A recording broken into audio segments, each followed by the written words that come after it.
For me, because I can, uh, I'm looking directly at my iPad, so I'm not seeing anybody, but I trust that you're actually out there. I'm here today to talk about, a initiative that I've started up called the Michael James Jackson Foundation for Brewing and Distilling, and where it comes from. And I think if I recall correctly, I named this talk, if you want to give it a name, cause and effect. And I'll take you back to the beginning of where this has all come from. First of all, the Michael James Jackson Foundation for Brewing and Distilling, the purpose of the organization is to fund through scholarship awards, technical education in brewing and distilling for people of color, who are either already in the industry or who are wishing to enter the industry. Now, a couple of weeks ago, there was an article in the New York Times that pointed out all of the things that various African Americans, Black people, in the United States are doing, especially Black brewers, to try to benefit other Black brewers and people of color and bring them into the industry. And what was very interesting to me was to read the comments. And you can do the same if you want to look up that article in the New York Times. If you put in Black brewers, I'm sure it'll be the first thing that comes up. And if you read the comments, most of the comments, at least for the first few days, and I didn't really go back to them after that, were along the lines of, why does everything have to be about race? Everybody likes, good beer. Can't we just leave it at that? Or along the lines of, well, maybe Black people aren't involved in brewing because they're not interested in beer, or they don't like craft beer, or. Depending upon your point of view, most of the comments were in some way, shape, or form, pretty racist. And this was the New York Times. So I think that we should go back first to the beginning for me, in this process, and then a bit further back in history. So let's go back 5 years now. I get a phone call from a writer for Thrillist, the online magazine. I am in Slovenia at the time, in the vineyards, checking out Slovenian wines. And the reporter has a question, which is, why are there almost no Black brewers in the United States? Does craft beer in particular have a racism problem? Now, I have to admit that although he was a very nice guy and I knew that his heart was in the right place, I told him that I wasn't going to talk to him for his article, because I said to him, first of all, have you noticed the country that you live in? Have you noticed that when you go to a nice restaurant, there are no Black people in the restaurant? They are not there as servers. They are not there as bartenders. They are not there as customers. They are not there working on the cooking line. If you find any, you will find them as porters or as dishwashers. I don't have to ask whether or not this is the case, because it is the case almost everywhere in the United States. I said, have you noticed that at your magazine, I don't have to come to your newsroom to know that you don't have any Black reporters? And so we do live, whether we want to face the fact or not, relatively separate existences in the United States, which have given rise to all kinds of problems. Now, the question that many people asked is, if there are not African Americans brewing beer in the United States, is that actually a problem? Like, whose problem is it? So let me point out that he went on, this reporter, to write his article in which he mentioned that I would not speak to him. I told him to go read Ta-Nehisi Coates' book, Between the World and Me, was a bestseller at the time. I said, go read that. And then when you come back, you can ask a real question, which is what's going on, in the United States when it comes to African Americans going into, any profession, almost that you wish to name. That article, by the way, which entirely missed the point, won the James Beard Award that year for article writing. So you can go read that too. Recently on Twitter, we had a denouement over the whole thing, and he talked about how he managed to miss the point 5 years ago, and how glad he was to re-engage that now. And I think that was a great thing. Let's look at how we have ended up where we have. First of all, people looking at things, say, like this, think of beer as a European thing.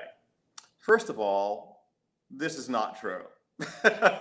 This has never been true.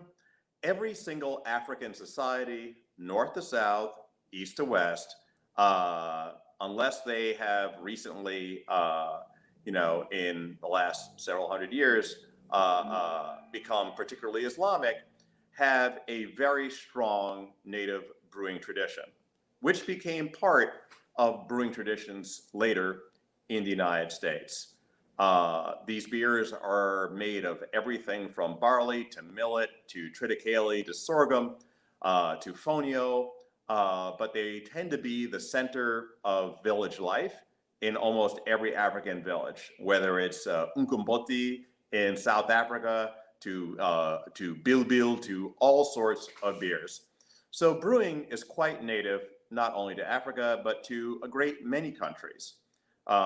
Just because we are mostly familiar with the European expression of brewing does not mean that this doesn't have deep roots in many cultures. Secondly, before the Civil War, at least, almost all the brewing in the United States was done by Black people. This may not, be something that ever occurred to you, but, since most of the work in the United States was in fact done by African Americans, I'm talking about physical labor. In a lot of breweries, they were the main people who were doing it. And in fact, when we read about the founding fathers having brewed their own beer, Thomas Jefferson, James Madison, George Washington, we have their letters, we have their recipes, only they're not their letters and they're not their recipes. Well, they are their letters, but when they say that we brewed something, oh, we just brewed something, I just brewed something, the I in that case is not them. It's an enslaved person who is actually doing the brewing.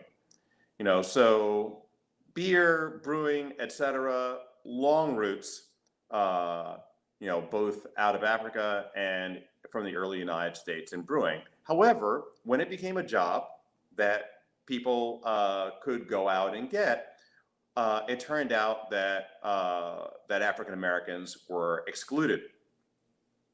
And I'm using African Americans in this case as a stand-in for people of color in general. This includes Latinos, Asians, whoever else you would like to speak to. So here is people say, well, you're not being excluded from anything. You could go to beer bars, you could apply for a job at a brewery. There are many ways to go into this. So I want you to reverse, if you are a European American, I would like you to reverse the situation for yourself for a minute from a cultural point of view. If you are an aficionado of craft beer or of natural wine or of great cocktails, just suppose, every time you wanted to interact with that culture, every time you wanted to have a great craft beer in a beer bar or a great cocktail in a great cocktail bar, when you went to that place, everyone in there was Black. Every time. There was nobody in there who looked like you, no customers, nobody behind the bar, etc. How would you feel about that? Now, you might say to yourself, well, I'd be fine. Like I'm a good liberal person. I'm used to hanging out with all kinds of people, but really, absolutely fine every time, because that's the world that African Americans live in. Guess what? When we go to the cocktail bar, natural wine bar, the beer bar, we are the only ones there. And guess what? It's weird. It's weird, and it keeps people from engaging with this culture. So that's number one, because this gets back to what every brewery wants, which is sales. Why do people of color interact with the culture less than everybody else? Well, when you don't see yourself in the culture, you have a tendency to back off. Now we can talk about, what really goes on, the nitty gritty. How do people get jobs? They might go to LinkedIn. They go up on job boards. They are recommended for jobs by their friends. And that last part is important, connections, which it turns out that many people of color do not have into the craft beer community for the aforementioned reasons. So, hey, you should talk to my friend Bob. He's been doing this and this. He's a car mechanic, but he'd be great on the bottling line. That is not the kind of connection that most people of color are going to have. Now, if you get to my level, let me, make a confession, if you like. I have had, in my long brewing career, 30 years as a sitting brewmaster in professional breweries, I have had no African American applicants for any brewing job ever. None. I have sent Gambians to brewing school. I have sent Iraqis to brewing school. I have sent European Americans to brewing school. We have had refugee programs that we work with, and we're very proud of that, providing jobs for refugees from all sorts of countries. We had more than a dozen countries represented in our brew house at one point, and it looked diverse. Different colored people who speak different languages. We were like, this is awesome. It didn't occur to me, really, to tell you the truth, that there is no refugee program for African Americans. We're from here. And so, the pathway to get into the brewery, while it looked open, was actually blocked. And who blocked it? I did. So let's look at how you end up with a racist result, even if you are not yourself a racist. Okay, Brooklyn Brewery is an international brand. We are in 35 countries. We actually sell slightly more beer outside the United States than in the United States. The number 2 market for Brooklyn beer outside of the New York area is Sweden, followed by France, the UK, etc. Very big markets for us. We are serious. Our brew house operates like a Michelin star restaurant. There is no room for amateurs at Brooklyn Brewery.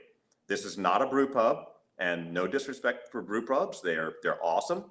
And in a brew pub, it's quite possible that you can start as a dishwasher or a barback or a bartender and work your way up, into the brew house. This can't really happen at Brooklyn Brewery any more than you can end up in the kitchen at 11 Madison Park as somebody who was, doing another job in there. You probably came out of a cooking school or another serious restaurant.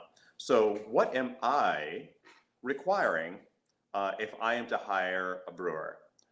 I need either 2 to 3 years of experience, or I need equivalent coursework from an accredited institution. These are legitimate needs. If you mess up in a serious brewery, you don't burn a piece of fish in the restaurant on Saturday night. You kill somebody, or you maybe ruin a $75,000 or $100,000 tank of beer. No one can afford any of this. So we need serious people with serious training. So let's look at what that ends up to actually mean. Okay, I require 2 to 3 years of experience.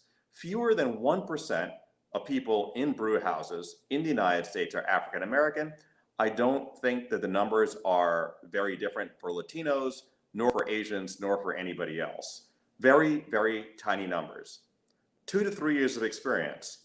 Most breweries in the United States, the majority of them, more than half, are less than 4 years old.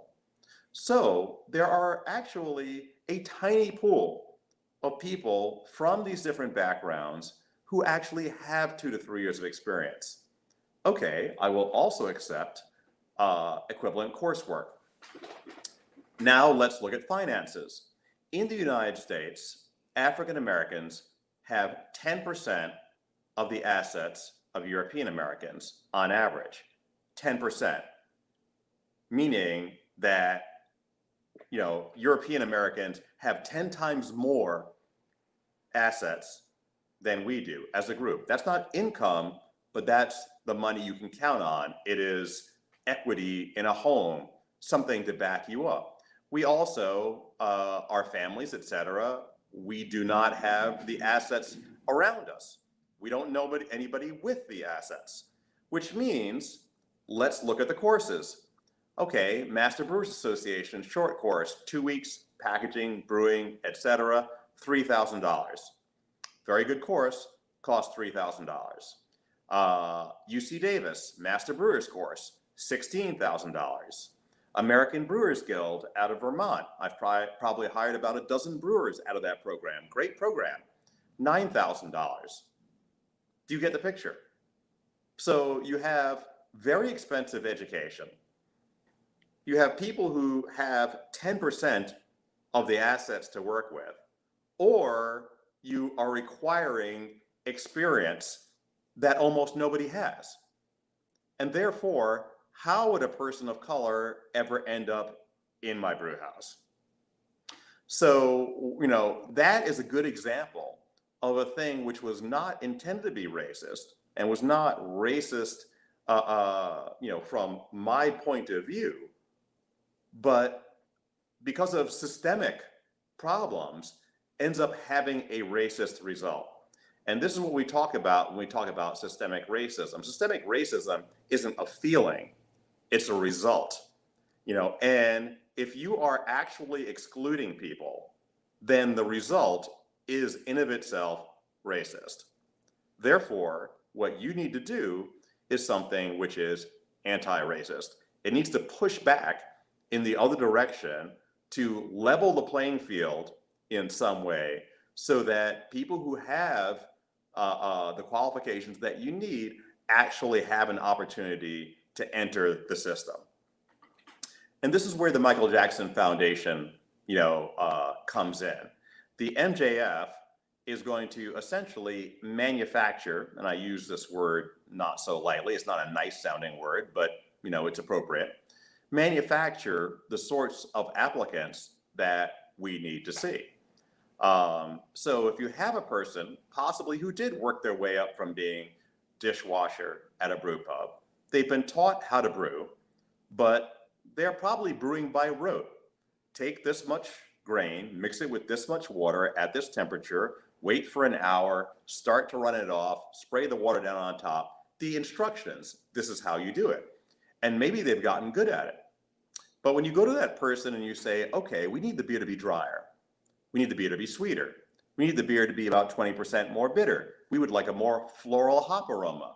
We would like if it had undertones of banana. That brewer will not know how to achieve any of these things. And therefore, what he or she has is not a career, but a job. And a job where there is no real future to it. There is no opportunity to move up unless someone is going to teach you something new. And you do not have the technical background necessary to actually make this into a high-paying, flourishing career. This is where the MJF comes in. By taking a person of that sort and sending them to a brewing course, they would have to apply and get into the brewing course, but we would provide the financial wherewithal, which would be paid to the educational institution, to pay for that course. Say the course is the ABG course at $9,000. That person then comes back from that course being much, much more confident, knowing things that they never were likely to figure out or find out by themselves. with new skills that are very valuable, not only to themselves, but also to the company with which they work. And that person will get a job. They will get a job. If they want to move up into a new job, they will be able to find a new job that's going to pay more than their old job. In short, that person now has a career where before they had a job. And then beyond that, when we get a bit further into it, you'll be able to have somebody who is working as an accountant and she's doing a great job as an accountant, but she is not loving that job. She's a home brewer. She's always wanted to brew professionally. She wants to engage with it, but there's no way in. And she doesn't know anybody who's going to bring her in the door. And then we can start accepting people who have that sort of background and take them up to the next level where they can be entry-level brewers. Aside from, the piece which is financial, which is paying for the brewing education, we also will have a mentoring program that sits side by side with our scholarship awards. So when you win the MJF scholarships, whether that is the Jeff Palmer Award for brewing or the Nearest Green Award for distilling, this will come with a mentor who will be assigned to you. This will be a person of color who is within the industries, who will be able to provide you with advice, take your emails, provide you with connections, and basically smooth your path into the industry and through the industry and take an active interest in your success, which is something which not many people of color have in any area of life, never mind our industries. This is very important. We know from higher education that there are many people who may get into a university and then get there and find that they are culturally excluded. They are unfamiliar with almost everything going on a day-to-day basis except for the actual coursework. And therefore, they don't have the same experience that other students have. And by having a mentor, somewhere to go, a student organization, something, this provides a both cultural, emotional, and resource lifeline, that lots of people may need. People come from different backgrounds. And even though people may look the same and come in some way from a similar cultural background, socioeconomically, et cetera, things may be really quite different. And so, we need to hold people up, in those ways as well. Now, the reality, I believe, of the work of the MJF is going to be this part that I told you about. This is, we only do two things. We provide technical education for brewers and distillers, and we provide mentorship to go along with that technical education. That is the stated mission of the MJF. However, I have a feeling that that is actually going to be the 20% of the iceberg, so to speak, that is above the waterline.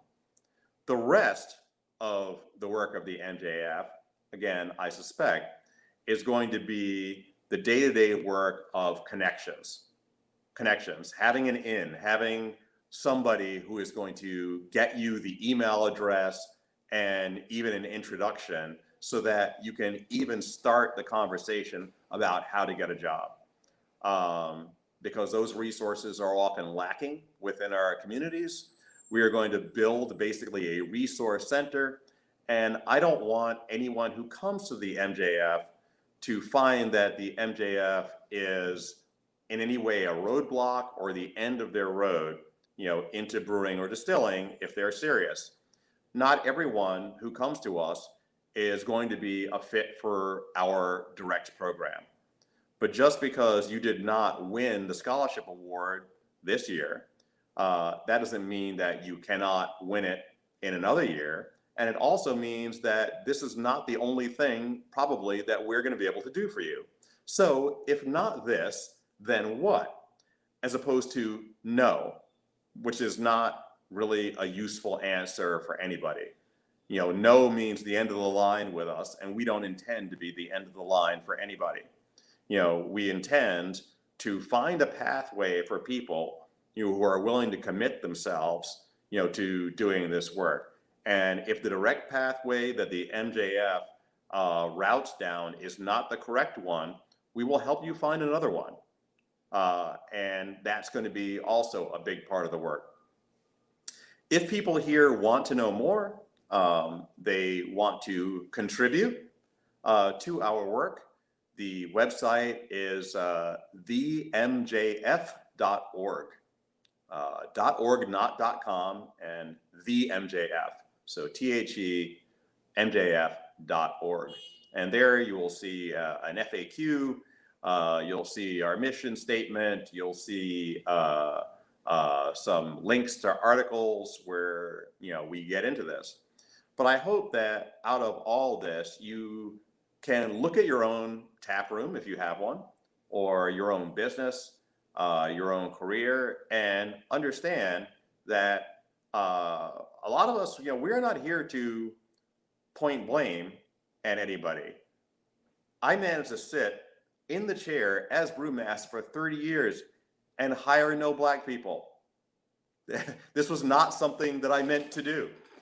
I had to change my thinking in order to change my behavior. And the question that I asked myself is, instead of saying it's not my fault, ask yourself this: what if it was my fault? What if it was my fault? Maybe, what if I was the problem? How would I be the problem? And it turns out that if you are willing to look in the mirror, you are likely to find places in which you could have done something, but you didn't do anything. That is certainly the case with me. I could have done this years ago. There, you know, this fund, it's called the Michael James Jackson Foundation. By the way, for those of you who do not know who Michael Jackson was, and no, we are obviously not talking about the pop singer, though he did sell millions of records. Those records just simply happened to be books. So he was the progenitor, really, of the craft beer movement all over the world. He sold millions of books in 14 languages, probably in many ways the most important voice in food and drink in the 20th century. You may never have heard of him, but if you have heard of beer styles, or you are familiar with the Great American Beer Festival, or you know, you are, you know, in the whiskey business, you almost certainly have heard of him, because his books are seminal, and they really set up the structure, if you like, for how we look particularly at beer, not only in the United States, but around the world, how we talk about it, how we think about it, you know, everything. There probably would be no craft brewing movement, at least not one that looks the way that it does in the United States or elsewhere, if not for Michael's work. He was also very distinctly an anti-racist individual, you know, and my friend. And he took real action on this. Believe you me, when I was introduced to the folks in the judging room for the Great British Beer Festival in 1992, sitting there with 6 other people to choose Champion Beer of Britain, a very prestigious award, people wondered why there was an African American in his 30s in the room where no black people had ever been seen before. And Michael, who was basically king of the writers, said, this guy knows more than you do. You know, he's a very good brewer in these styles, and he's going to make a great judge, and you should listen to him, where almost nobody else would stand for me. Sometimes this is what it takes, actual action on behalf of somebody, to stand up for somebody, to do something, you know, for somebody. And for most of us, frankly, we're very busy. We're very busy all the time. Before the pandemic, I was traveling to about a dozen countries a year. I was constantly on airplanes and airports and hotels. Finding the time to do something is difficult. But even if you're not traveling, think of it this way. If you have a list of 15 things to do today, how often do you get even to number 12 or number 14? And this is the problem. You may intend to do the work. You may intend on diversity and inclusion. But if you have 15 things to do today and diversity and inclusion is number 13, guess what? You are never going to get to number 13 on your list. So what is necessary to happen is to move it artificially, temporarily, but with intent, from being towards the bottom of your list of things to do to being at the top of your list of things to do. If diversity and inclusion were your number 3 task for today, you might actually do something. This is what I did. I decided that that doing something, in this area was important at this moment, and it was more important than almost every other thing.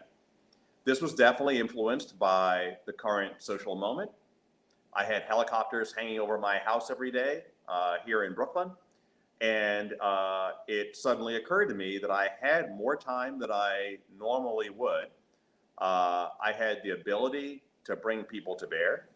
I had the ability to go out and get the financing that's necessary, and that I could bring that to bear on behalf of people of color in the United States. And so this is what we are going to do. And our board is together. We are about to have our first board meetings. And by the end of the first quarter of this coming year, we expect to be able to announce our first awardees, and we'll be shepherding through their path through the brewing industry and hopefully on to even more successful careers. Now, I don't know all the various people who are watching, but if you have a craft beer bar, if you have a brewery, if you have a distributorship, you have to start somewhere in order to do anything, and it doesn't involve just, taking an online course or something that you tick off the boxes and say, now I know about diversity and inclusion. Let me give you something that I took, I'll perfectly admit, off the internet somewhere. I did not write this or say this, but it helps inform what I do every day in this area. So when it comes to trying to do something in the diversity and inclusion area, if a person of color can't eat it, spend it, use it to get a new job, use it to improve their living situation, use it to improve their pay, whatever you're doing, who are you doing it for? And the answer is, if no one can feel in these ways the thing that you are doing, the person you're doing it for is you. The important thing, in all of this is the effect. It doesn't matter really why you're doing, how you feel about it, whatever else. Are you having the effect? Did the thing happen which you intended? Your intent doesn't really matter in the end to the person of color that you may wish to help. And that is why the MJF is doing something very focused, very intentional, that essentially is guaranteed to work. And I say that advisedly, knowing that there are people watching. It's guaranteed to work.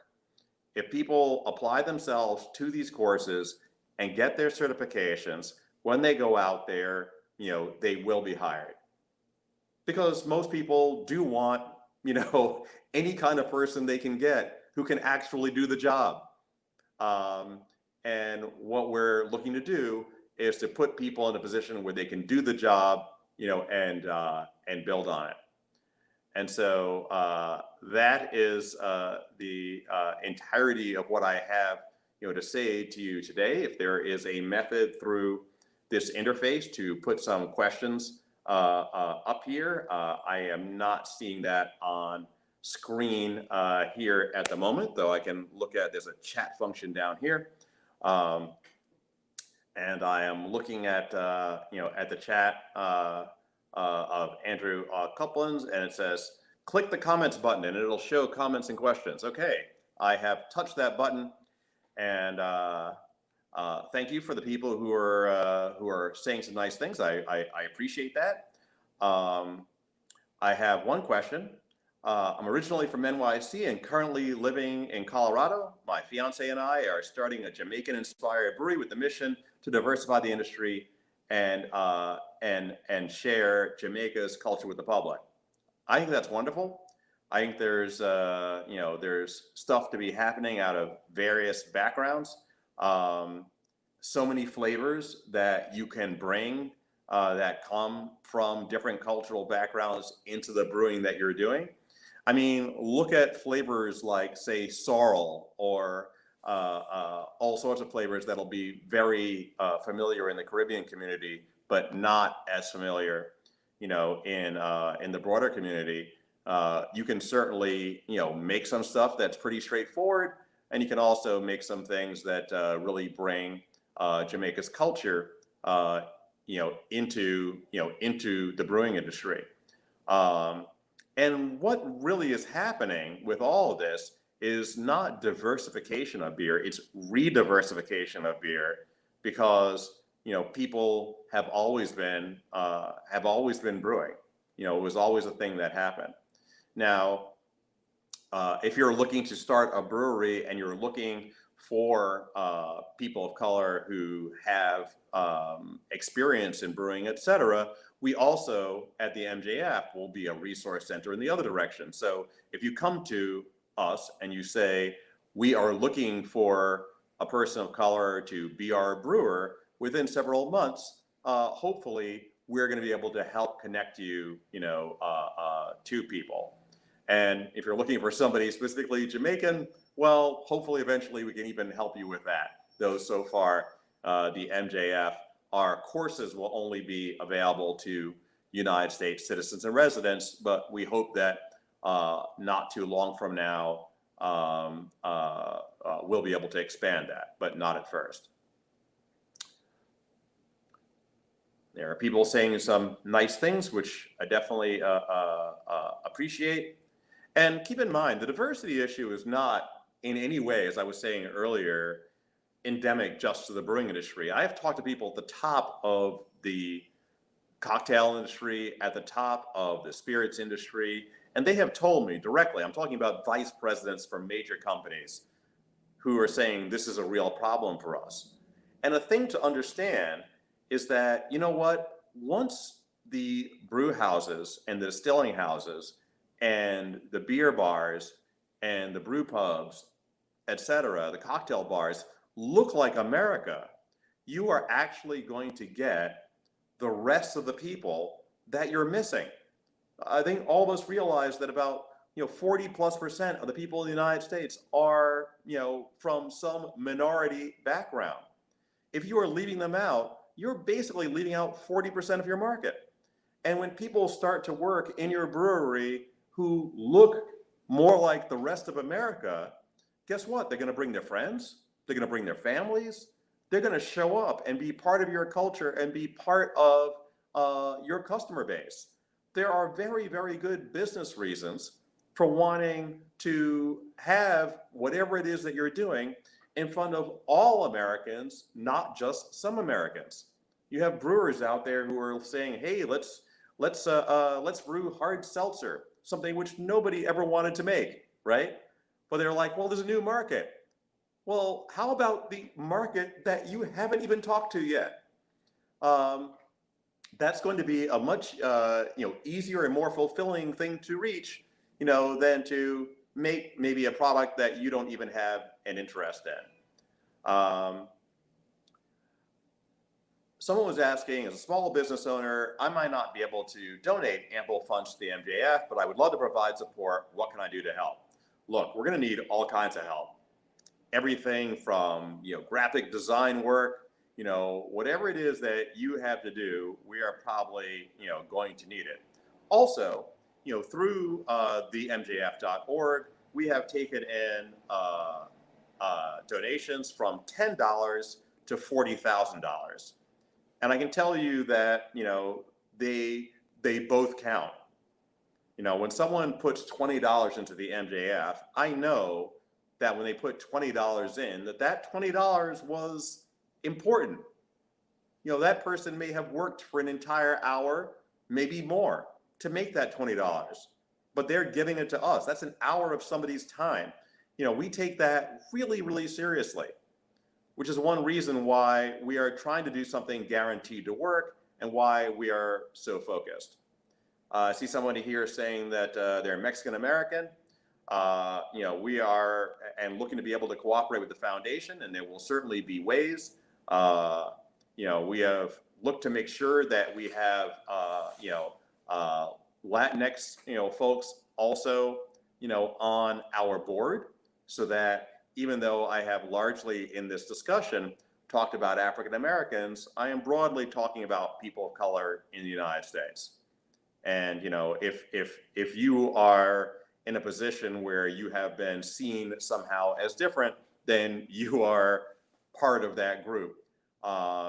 And so, you know, that will be part of the representation part going on our board, so that we make sure that, you know, we're not going to be sitting here with quotas like we need, you know, so many people of various backgrounds. We'll take, you know, the best, you know, the people who are most likely to do well and succeed through the program.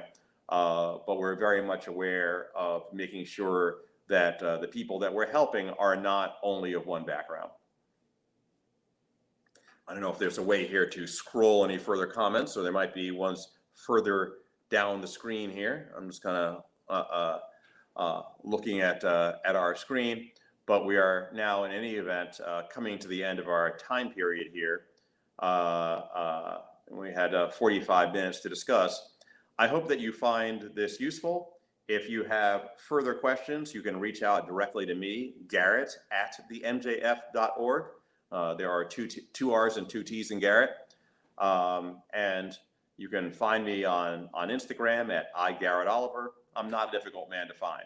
So hopefully, I hope this has given you some new ways to think, some new things that you could do, and it makes you sure that there is something that you can do. You know, whether it is making a donation to us, and we hope that you will, or it is moving something within your own organization that broadens both your appeal to people and also the opportunity for people within your organizations. But trust me, there is something, you know, there's two sides to it. Yes, there is a way in which non-diversity is your fault. Don't freak out. You know, we're all in this together, all right? We all did this. You know, it's not like, oh, these people did this, even I did it, as I told you.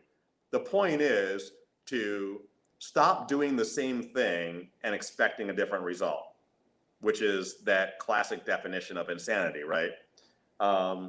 If you do the same thing that you have been doing, you will not get a different result.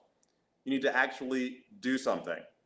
And so, you know, I will encourage everybody today to do what you can, and trust me, you can do something. So thank you very much for your attention.